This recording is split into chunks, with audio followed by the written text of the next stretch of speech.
clearly my objective is to convince you, Carlo, that Hyperloop could be part of the future of transportation.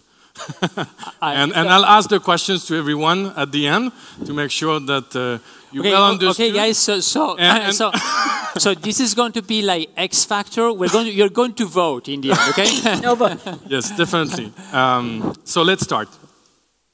So first, the vision we have at Transpod. So my name first, Sébastien Gendron. I'm CEO and co-founder of one of the Hyperloop company, one of the main one, which actually raised initially some money from Italy.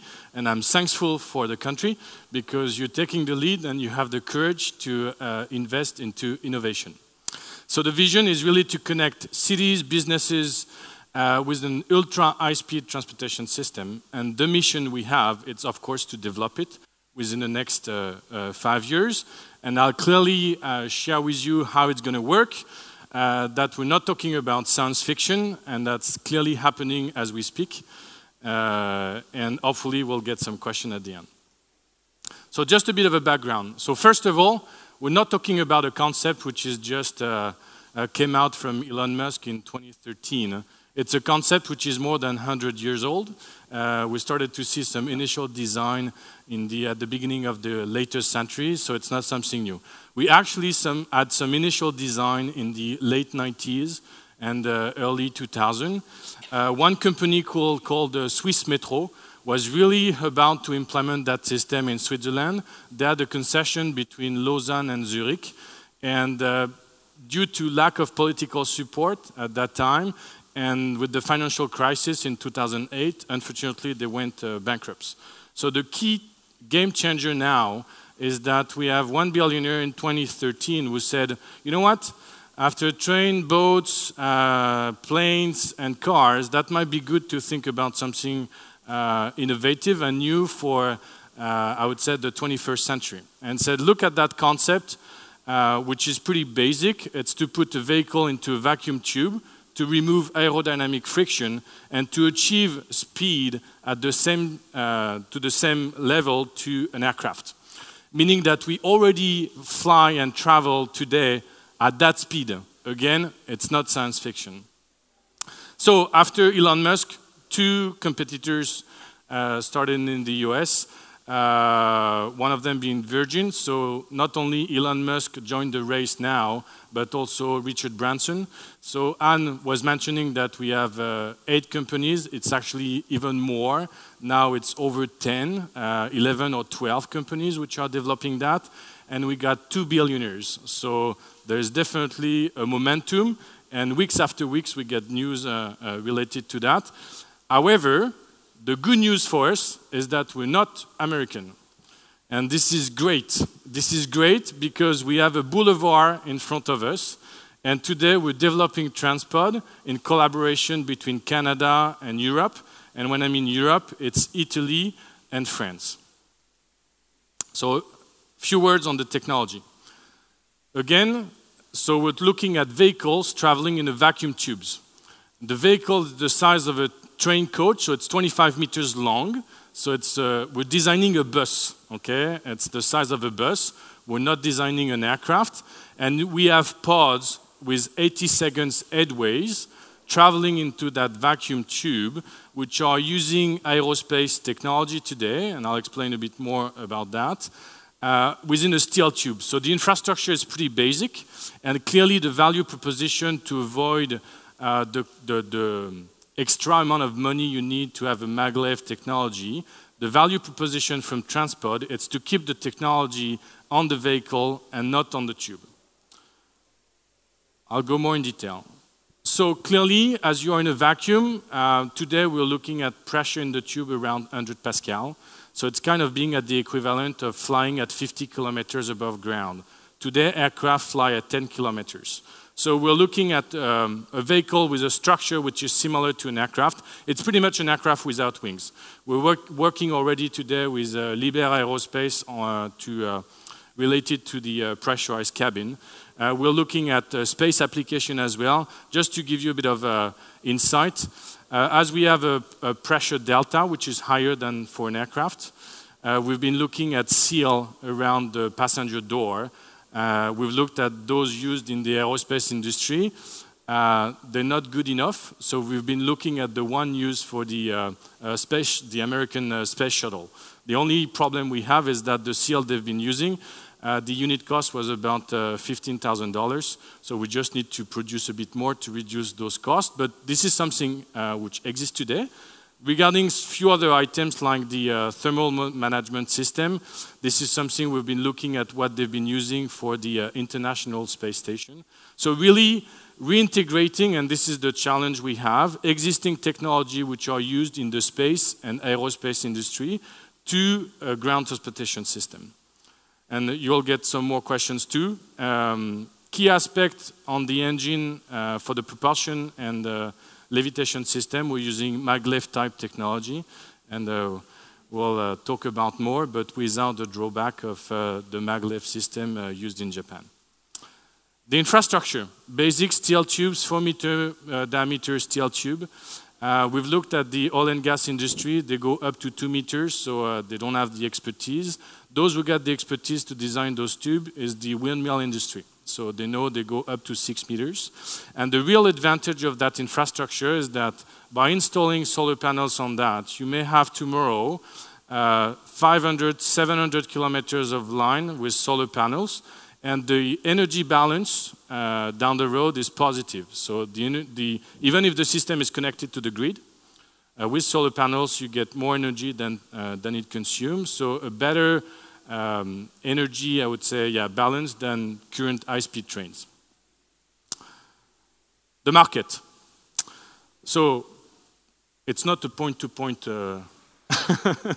corridor. Of course, tomorrow the objective is to do, for example, Rome to Milan in 45 minutes. And if you have tomorrow that corridor available, I'm pretty sure that everybody will take it.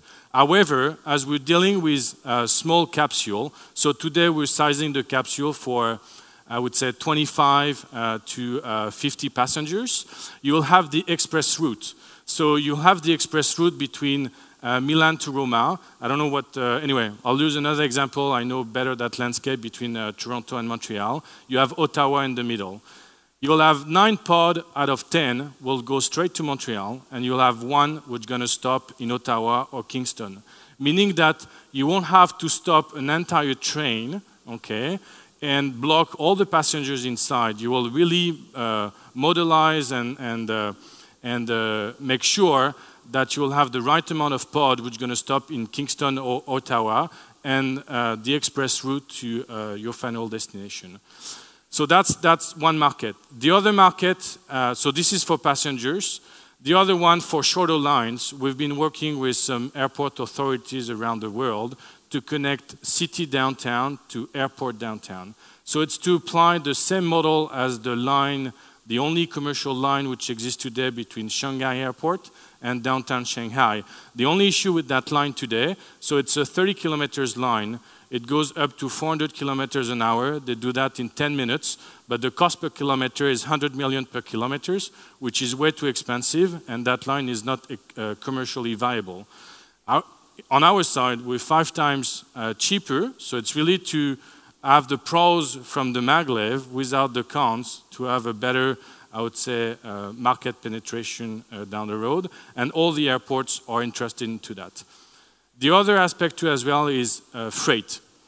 So we're not looking at maritime containers. If we think about, I know that some of our competitors are looking at maritime containers.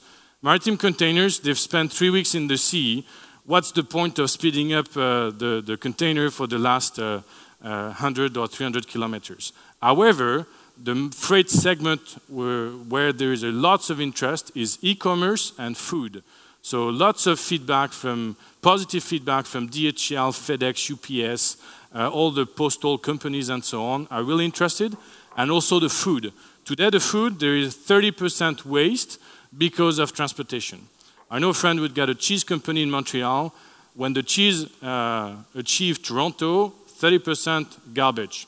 So this is clearly a waste, and they can improve their business case down the road. Regarding freight, so I agree with Carlo on some point.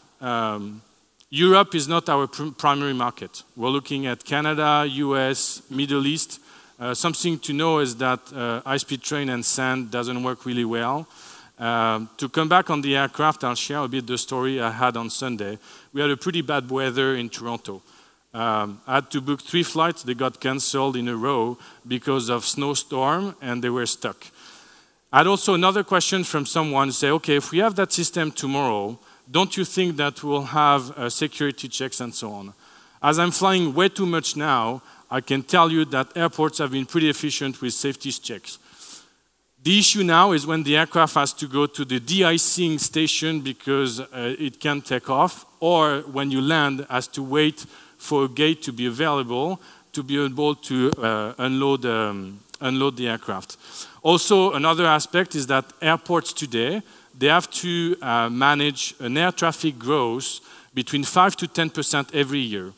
What they're looking between Toronto and Montreal is to remove all the domestic flights the same way Europe did between Paris and Brussels, or even between Paris and London, where the Eurostar is doing really great.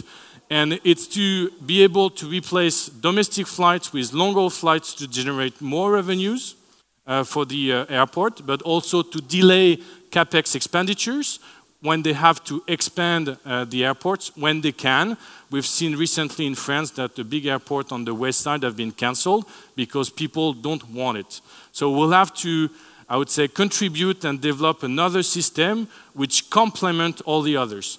We're not in favor of this is going to be the future, or flying cars, we're going to be that future, or the system developed by Carlo. It's in addition to what we have to address challenges we have, and also contributes to reduce greenhouse gas emissions. Just to finish on freight, because I don't have much time. Freight, today between Toronto and Montreal, it's 10,000 trucks per day on the road. That system, feedback from DHL, will capture 20% of that market. 20% of 10,000, it's 2,000 trucks per day, and the system will run at full capacity only for freight. We'll have to add additional tubes or system to transport passengers. So that was the market side. Passenger experience. That railway station is actually right downtown Toronto. So we want to keep the same value proposition as trains to go from downtown to downtown. And of course, to be able to manage the acceleration, we'll have to decelerate. That system won't arrive at 1,000 kilometers in the stations, but we'll have to decelerate the same way high-speed trains do today. So this is some work we've been doing with an architecture firm to rethink as well the passenger experience. With mixed between what we know with railway stations and airports. As you know today, we start to have, unfortunately, safety checks even for high-speed trains. So that we try to integrate that as much as we can to be efficient. Some boarding procedures too as well. Talking slightly about the design, we're looking at that.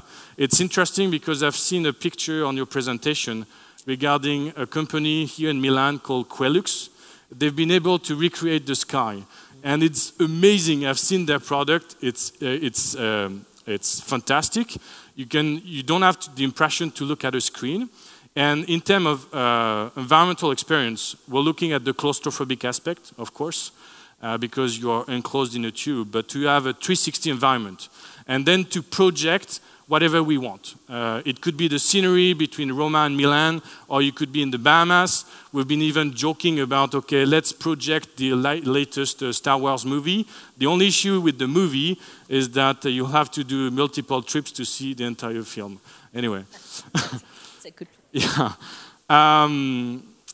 An example, that's the one we've been talking about, intermodality, looking at the last mile delivery too as well. We don't pretend to have the tube going straight in front of the door. We'll have to work with companies like such as Uber, such as what you're doing, to interconnect everything and make sure that the customer experience or the customer got everything on his app to do from his doorstep to where he wants to go on the other side using autonomous cars and so on. Engineering development, got 30 seconds. The good news is that we got the support from both the Canadian and the European Union to develop the regulation with us.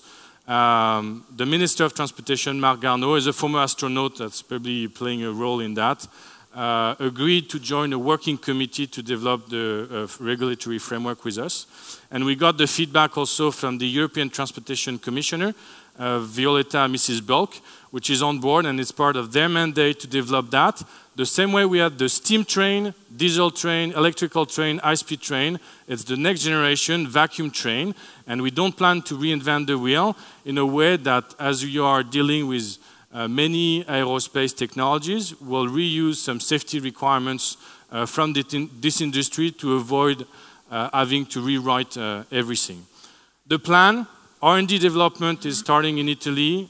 We got some grants thanks to our investors, industrial investors. There is a test track. We plan to start the construction in fall in Limoges, so it's 3 hours south of Paris. Well engaged, and we are in good shape to close the next round of funding with major player, I would say, from the infrastructure industry and also financial institutions. Roadmap, and then I'm done. 5-year plan, certification by 2025, and at the same time to start the construction. And at best, if we follow the schedule, we might have a line before 2030.